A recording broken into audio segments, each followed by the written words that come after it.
Ky akt dëshmon rënien e plot të institucioneve të këtij vendi. Rënien e plot të kushtetutës.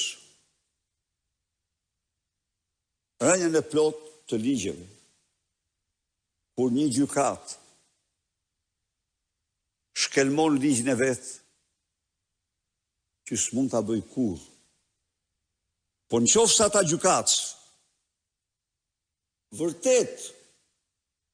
vërtet kishin bindje se neni 84.4 i ligjit të tyre ishte i pavlerë,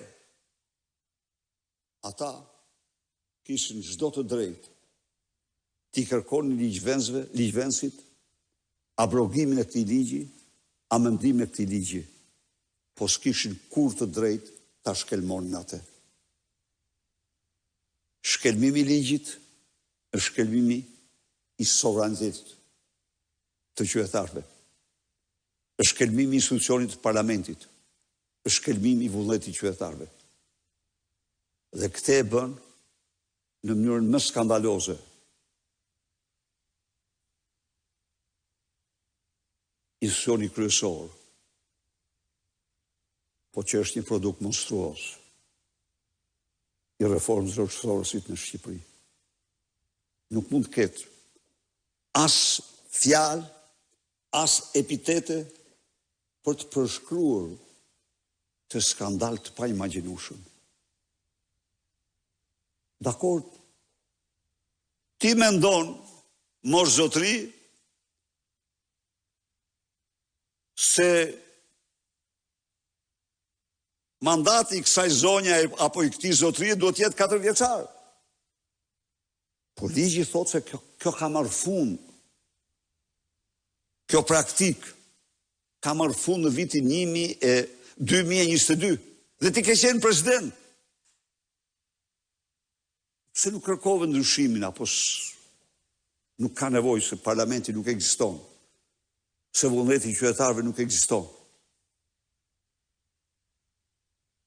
Po kështu, një intrigant sa vet intriga.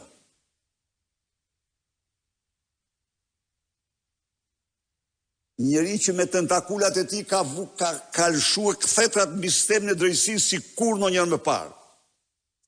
Sa dushë. Nisi procedura, jashtë çdo lloj tagri ligjor dhe kushtetutës. Dhe tani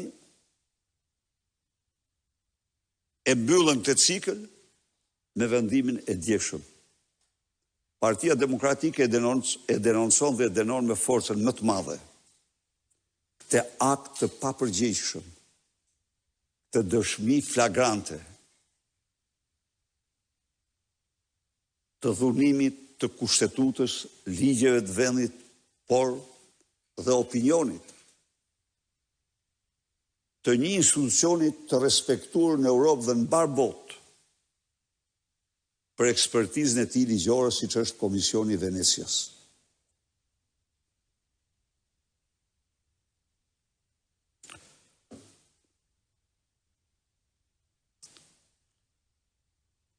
Këto kisha.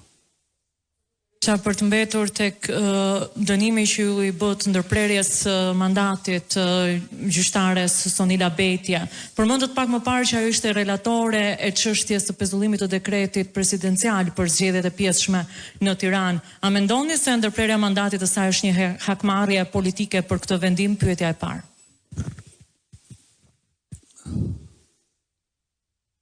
Tani e vërteta është që zonja Betja ka patur guximin, ka patur kurajon që për të vërtetën të pranoj të mbetet pakicë.